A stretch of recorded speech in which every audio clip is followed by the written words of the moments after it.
Welcome back to the Unleashing Potentials podcast. So joining me today is Kawtar from Ottawa. Yes, Hi, how are you doing today? I'm doing well, thank you. How are you, Bernadette? I'm doing fantastic. I'm just so excited to connect with you and to have this amazing conversation. Thank you. Me You're too. welcome. So Kawtar, can you tell us more about you and your story and what you're doing in the community? Sure. My story, I would say, starts with being a immigrant Canadian woman. I've started my career here in Canada as a lawyer, and I have found soon within my career by being exposed to things like toxic leadership or other things that I wanted to do something that makes people more connected to themselves, that helps people work on core problems rather than surface level problems in their lives. And so I changed careers very early on, about 5 years into my career, and I found my way into coaching, mediation, and leadership. And I'm a lifelong learner. I thrive in learning, in creating our lives from a place of understanding who we are, healing our traumas, creating connection and belonging. Um, and so all of that culminated in me writing a book a year ago called Unfolding Peace: 9 Leadership Principles to Create Cultures of Well-being, Belonging, and Peace. And I define myself professionally as a conscious leadership consultant. And I wear many, many hats as a consultant. Hmm. That's so empowering. What you're doing, and so what do you work with in the fields that you're in?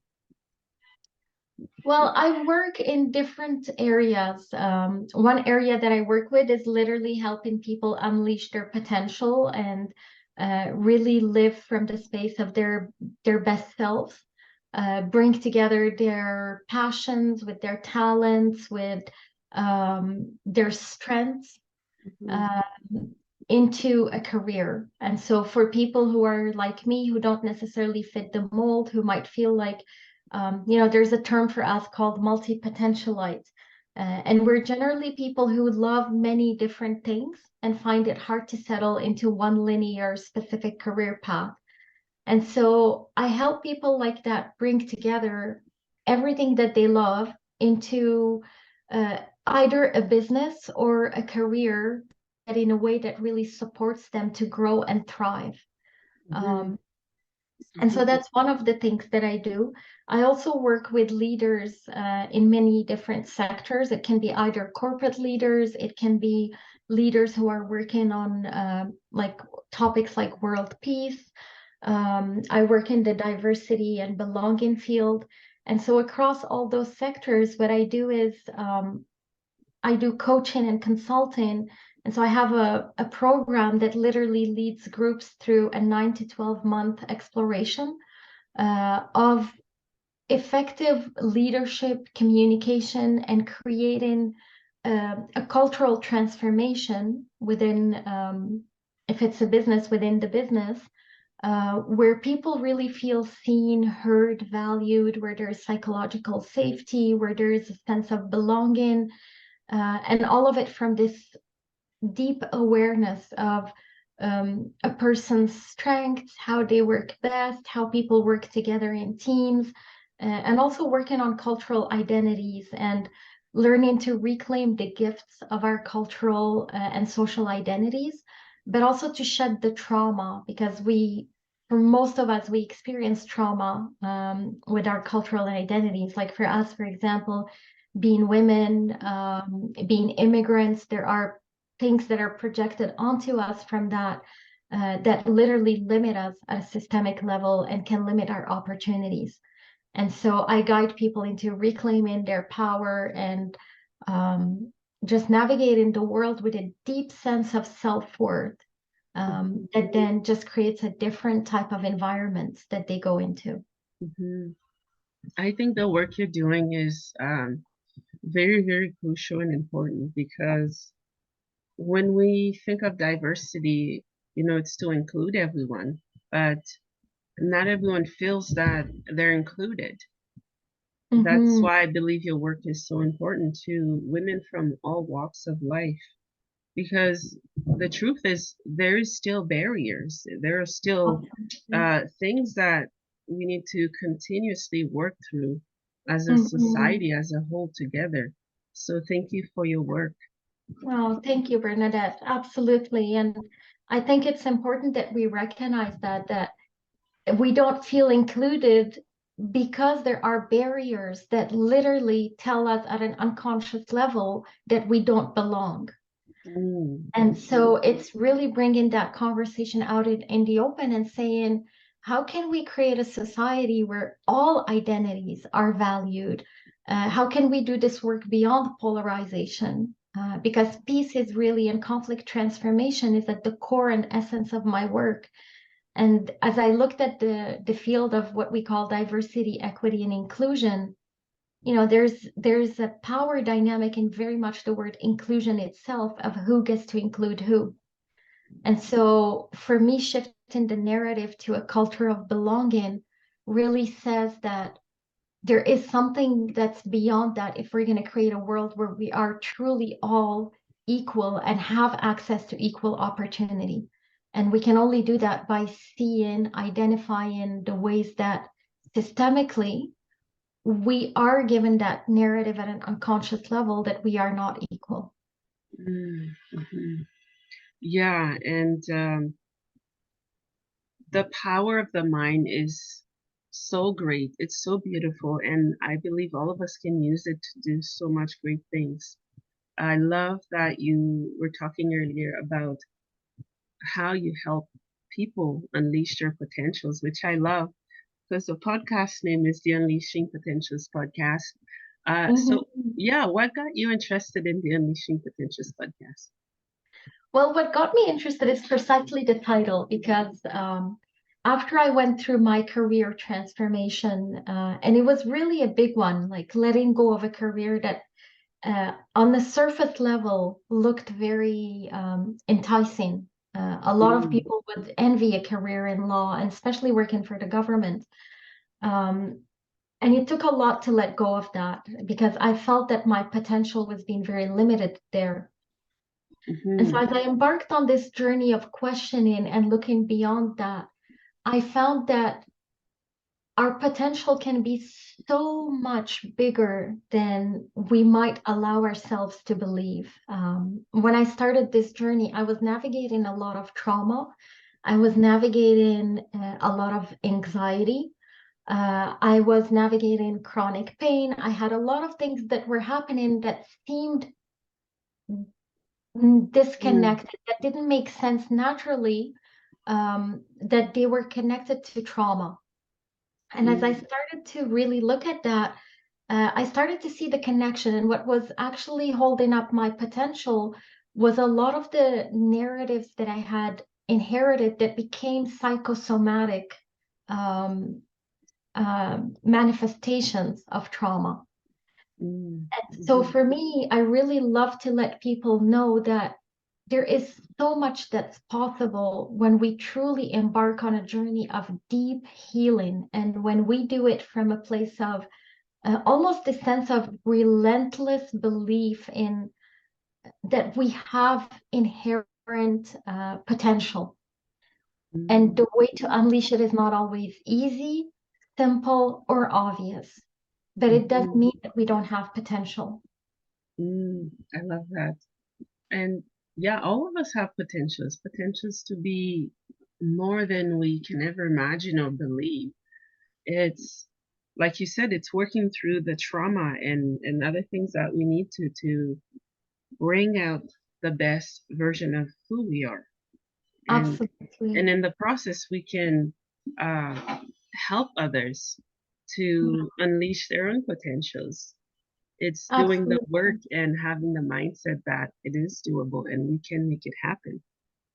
Absolutely, absolutely. And I think that is the core piece is really just like for me, when I started this journey, my mindset wasn't even I have potential. It was, what if I have potential? Mm, Because there were parts of me that didn't believe it anymore. There was so much that felt murky and unclear. Um, and when I mhm, moved to the other side of it and started to do the deep exploration, for me, it came through coaching and training as a coach and learning to resolve inner conflict, not just external conflict, but the conflicts that we hold at a very deep level within ourselves. Yeah, And I I, agree. Hmm. yeah, yeah, I'm sure you've experienced that as well from the conversation we had before we started. Um, I'm sure you can appreciate that. And so as I went on this journey, Bernadette, I actually created a framework for people to find their potential. And it was a 2-month course called Do What You Love and Love What You Do, which helps people really align their career with their true self and their essence. Um, and I had done this, I think a couple of years ago now is when I had launched it. And the first cohort that did it, I was having a conversation with one of the participants from that cohort just a couple of months ago. And she said to me, you know, Qatar, I'm finally there. I'm doing what I love and loving what I do.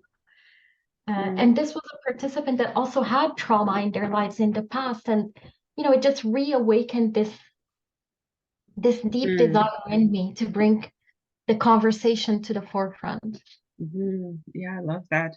I think if we let trauma be our guide, our friends versus always our enemy, we can learn so much just by having the courage and resilience and power to listen to what it have to speak in our lives. That's what, Absolutely. yeah, yeah. Yeah. Um, yeah, so what barriers do you see most people face when it comes to embracing their potentials? I think there are two types of barriers, Bernadette. There's the internal barriers and the external ones. Um, Hmm. I think the internal barriers can be the inner critic. It can be just some parts of us that have been so deeply traumatized that they don't even believe that we have potential and they just want to give up. Hmm. And the Hmm. external barriers are either people or environments that tell us that this is the best thing that we can have. You know, it's those insidious messages when like you'd be talking about a possibility and potential, and somebody would be like, "Are you sure you can do that?" Hmm. Or Hmm. isn't that unsafe, like to let go of a job that feels so secure?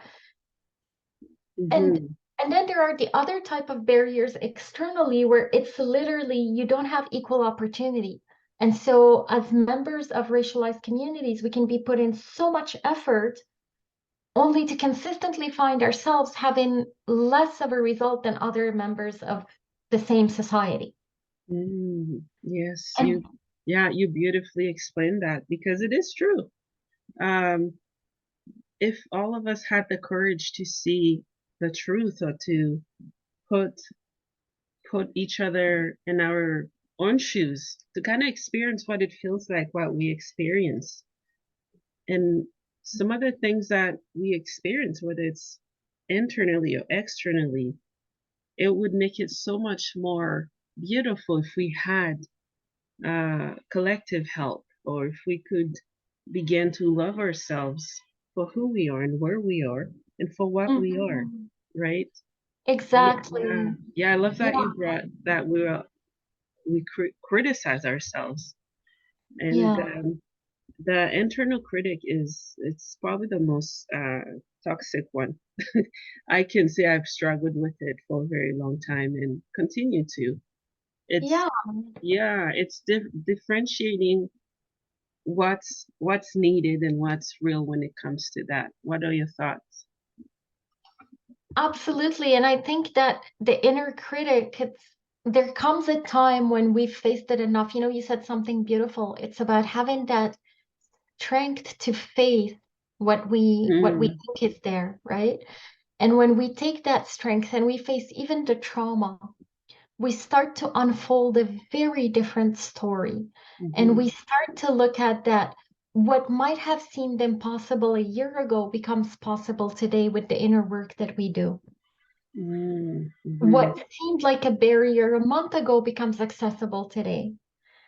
And so for me, life has really become about this conversation of the inner world and the outer world, and the the courage to truly own who we are, and the courage to truly transform our traumas, transforming our wounds into wisdom. That's truly the process of owning our light and unleashing our potential. Mm-hmm. I love that. I love that um, you're using what you've been through to empower people. And I think that's one of the most beautiful thing that anyone can do. It's Mm, to thank come you. as they are, be authentic, and have their heart open and guide people through what they love. Yeah, Mhm. absolutely. And Bernadette, when I do this work, for example, with leaders in companies or in different environments, the interesting thing is, and I talk about this in my book, if we also cultivate the courage for authentic leadership, if we Mhm. cultivate the courage for leaders to be able to show up as they are with what they don't know, letting go of the fear that the inner critic is always planting in our minds that if we say what we don't know, we're not enough.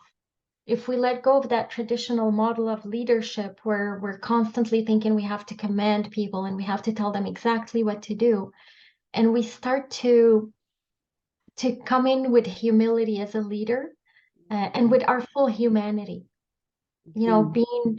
being imperfect, Mhm. Mhm. and Yeah. saying, you know what, each person around this table has wisdom, and we'll only get better solutions when we tap into each person's wisdom.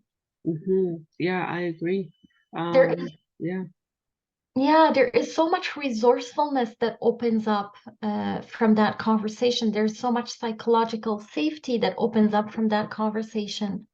Mhm. And I think it's so precious to have this, whether it's within family systems, whether it's within communities, organizations. I really think it's what the human soul is longing for. I think we're so tired of over intellectualizing our lives. Yeah. Yeah, I agree. Um, can you tell us more about the conscious togetherness? I love that, by the way. Oh, thank you. Yeah, Mhm. absolutely. So, Conscious Togetherness is my company that I started about 3 years ago. And my first company was called Empower from Within. And within that context, I did a lot of coaching one-on-one with people. And as my work evolved and its expression evolved, Mhm. um, I came to this place of recognizing that if we are to create a world where everyone feels seen, heard, and acknowledged, where everyone has a sense of safety, of belonging, the only way we can do it is to make the unconscious conscious. And Mhm.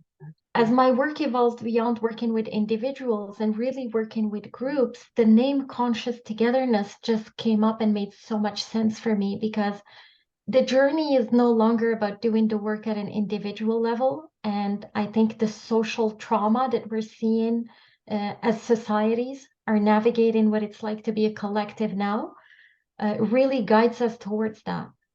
We can Mhm. only create a different world and a better society if we are willing to face the unconscious parts of ourselves collectively. We're past Mhm. the time, I believe, where doing the work individually isn't enough. Yeah, I agree. And it's scary going inward, I find. It's scary Yeah, for it so can many be. people. Some of Yeah, us know how to, but don't know where to start. Um, yeah, yeah, that's kind of where your work comes in with what you do. It's yeah, having a guide because some of us need the help to go through some scary seasons in our lives, and us absolutely, not having to do it alone helps, and absolutely, it's empowering to not having to do it alone. absolutely. In fact, I don't think we were meant to do it alone. I think by Mm-hmm. design, we are meant to do it together as a collective. And there are certain processes that we need to go through as an individual, Mm-hmm. because it is about keeping the individuality and healing the individual parts of us that have been wounded, but also staying connected to a larger collective. Mm-hmm. And I think there is a dance that we learn to play between the I and the we Mm-hmm. in process of individuation and, bring into consciousness the things that are holding us back. Mm-hmm. Absolutely. You've gone through a lot of trauma. How does inform your work and leadership model work? I would say it has been hugely, hugely enlightening. The one Mm-hmm. thing I've learned the most about trauma is we can never treat two people the same way, because trauma, as it's defined, it's not what happens to us, it's what happens inside of us as a result of situations. And every person has such an individual and unique way of processing situations that we go through. Mm-hmm. And it informs my work in that I equip leaders to meet people where they are, Mm-hmm. instead of asking people to meet the leader where the leader is.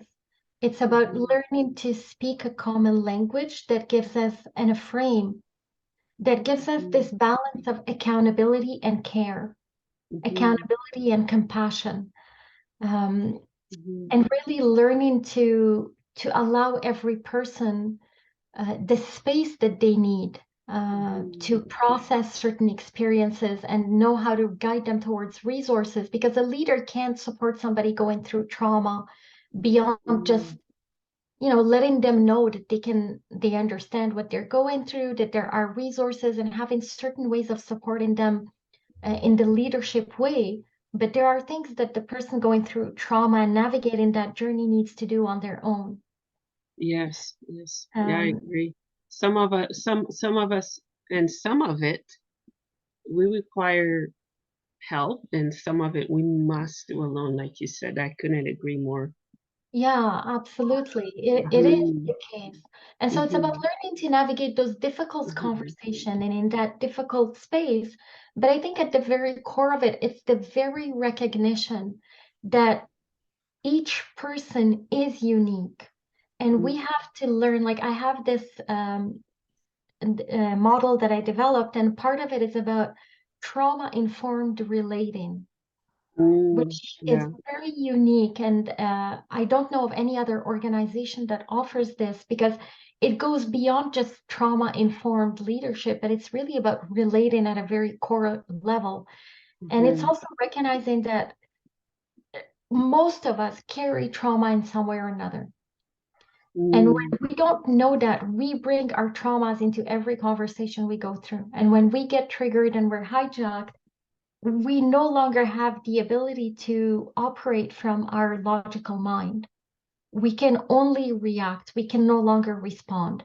And so Mm-hmm. learning how do we recognize that, and how do we find the resources that help us re-regulate our nervous system so that in the moment we can operate from our wiser selves.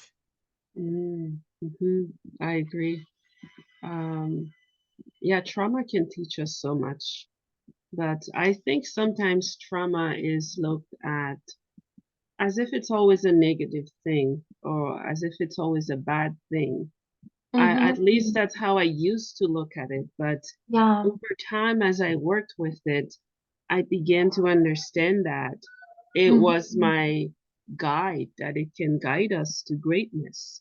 Absolutely, absolutely. And that was one of the most difficult things for me to break through, to be Hmm. honest, Bernadette, because I Hmm. was working in a field of disability.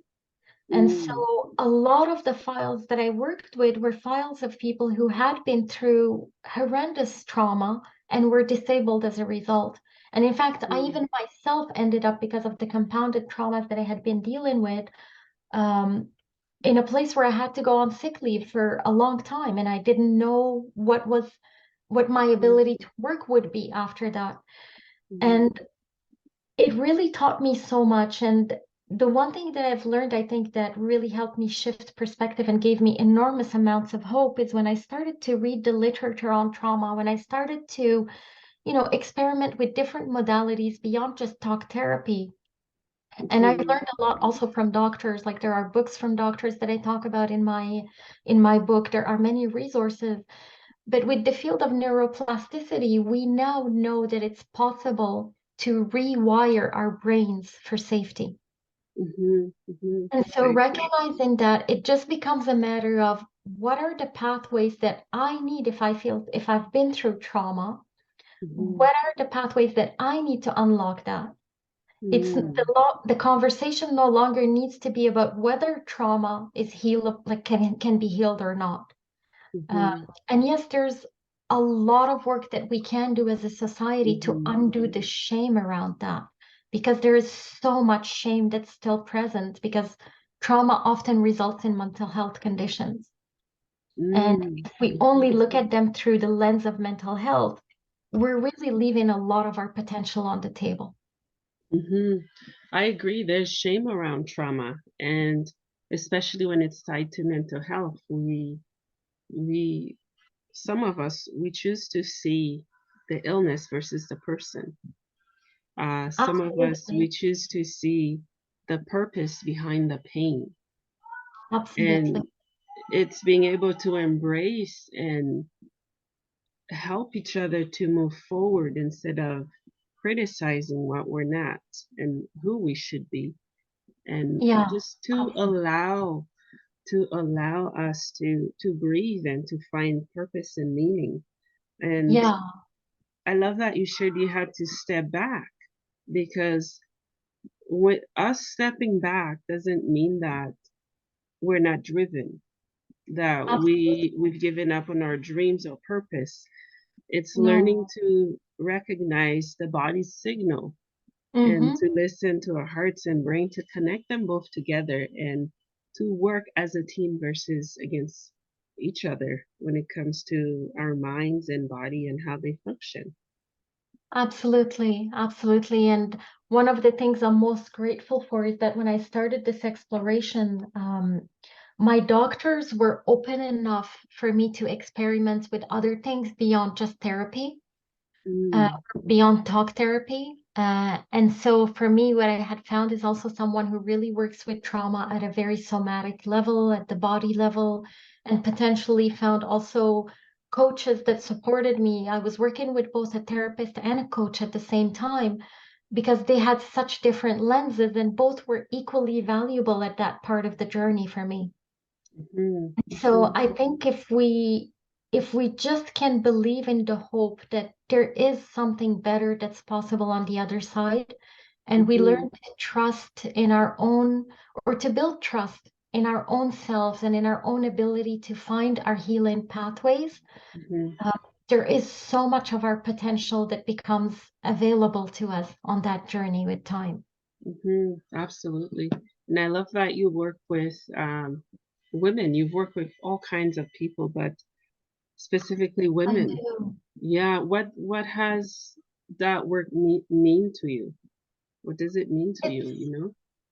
Yeah. Yeah, I mean, it's really hard to say in one word, but I would say it's meant everything because oftentimes women are easily connected through the heart to other people.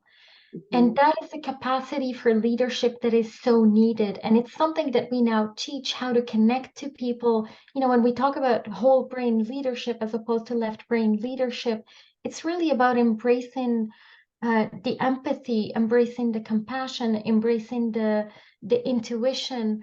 And women have a natural ability for that. And so what I've seen as I've worked with women is this deep sense of care for communities, for teams that is so natural and can be triggered so easily.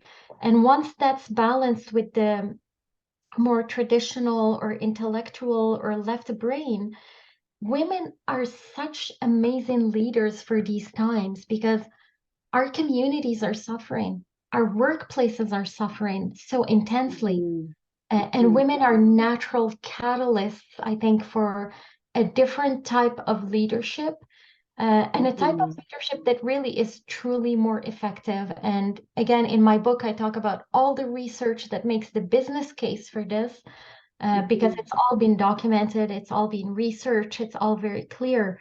And so I think women are really awakening to all that potential within them that used to be suppressed, or that they might have given up to fit into the traditional leadership model of command and control and power over. Mm-hmm. Yeah, I love that. You received an award in 2023 this year. Yeah. Can you tell us more about it? It's by the Women Changing the World. Yeah, absolutely. It was an absolute surprise. I was nominated by a dear colleague of mine that I work with in the UK, Mm-hmm. who's a women's coach as well. She's a visibility coach. And like me, she used to be a lawyer as well. And honestly, all I can tell you is that it felt like one of those moments when you're on your path and you've made a big, bold choice. And for me, that was published in my book last year on International Peace Day. Um, and the universe, God, whatever name we might have for something that's bigger than ourselves, just kind of nudged you and says, you know what, you're on the right path. That big move that you made, that we were guiding you to make, it was the right thing. And so the award was really just a deep acknowledgement, I think, of something that it has taken me at least 10 years to put together, in terms of bringing together so many different methodologies, so much of both my personal lived experience, but also my professional identities, whether it's starting with being a lawyer, intercultural mediator, intercultural trainer, working with people in different continents on the cross the cultural leadership competencies, being a peace builder who's worked with communities around peace building, um, and the diversity, the elements of the diversity and what we call inclusion. I call it diversity and belonging, but truly doing that work from a space of deep care for all identities, rather than the way that it can be polarizing sometimes. Um, and in all of that, the core of it is about having this larger purpose and vision for a society where everyone can live in dignity and peace. I love that. And I'm so grateful we're talking because you're one of the many women that are impacting the world, impacting women.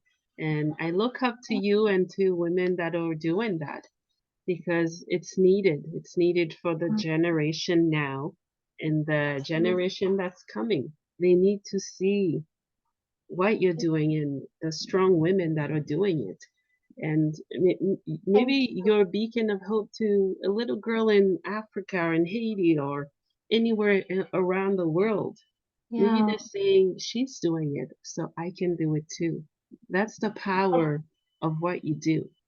Oh, thank you, Bernadette. That means a lot. And I certainly Mhm. hope so. I know that as I've grown in my role as a leader, I've certainly had times where I felt I couldn't show up at certain levels because I hadn't had role models that looked like me or spoke like me. Mm, Um, and I know that the reason I'm here today is because I've had both men and women that have truly supported my journey, that have been willing to show me the mhm, potential that I couldn't see.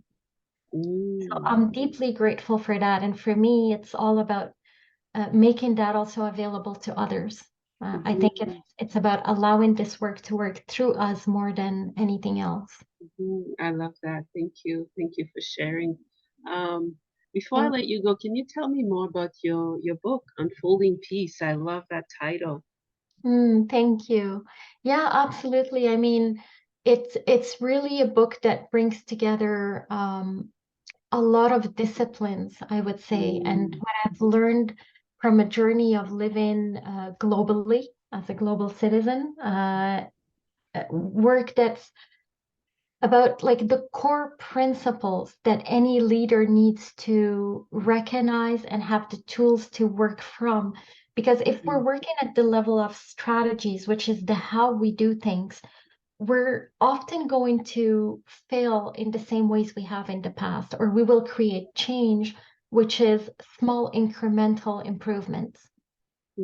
I Mm, believe what we're being called to collectively is a transformational process, where I think we've reached the limits of what our left brain and linear mind can do. And it's really time that we bring in ancient wisdom, that we bring in intuitive wisdom, that we bring in compassion, and we bring in the relatedness in a different way to each other, and start to look at, even within a workplace, when we're talking about a workplace, it's a community. mm, How do we mm, truly create belonging for everybody in that community? And that can only happen with us having, being equipped with certain foundational skills for communication, for doing inner work, for self-awareness, for recognizing also how our identities and how the systems that we navigate perpetuate some of the disempowerment that identities can go through, and start to let go of those barriers, and make different decisions that then also are translated into policies. Because being trained as a lawyer, I certainly recognize the mhm, implications of our policies as well. mhm, mhm, mhm. Yeah, yeah, I love that. Um, yeah, I wanted to ask you, where can my listeners find you? They can find me on my website at conscious-togetherness.com, conscious Mhm, togetherness in one word.com. mhm, And I sent you a link where actually they can go and register to my newsletter, and they would get a tool that kind of helps them do a 360 view of their lives and really see what in their lives is calling for their attention most. Because this journey of unleashing one's potential, um, can be really hugely supported when we recognize that this is where life is trying to get my attention right now. Right. mm, And that shows mhm, up with the places where we feel pain. It shows up with the places where we're not able to reach our goals. And so with registering to the newsletter, they get that first free tool, and then they can also be invited to other calls. I have a free monthly call with my book where every month we go through one chapter of the book, and these are just ways that I like to serve people, who may later wish to work with me one-on-one, or who might just, be able to benefit from my free content because it supports their journey, but they don't necessarily need the one-on-one journey, or they probably would prefer group programs, which I offer once in a while as well. But being with the newsletter would give them all of that information. mhm. Yeah, thank you for sharing. And also, I'll be posting it in the podcast description, also on Facebook. All the links that Thank you've you. sent me so people can see them. I have five final questions. I ask them at the end of each episodes to Oh, sure, guest. Um, they're five sure. second firework questions. The first one is, I think you've touched on it. It's, what does potential mean to you? Living my best life. Ooh, love that. What is your favorite song? Um, Roar. Right now it's Roar. By Katy Perry?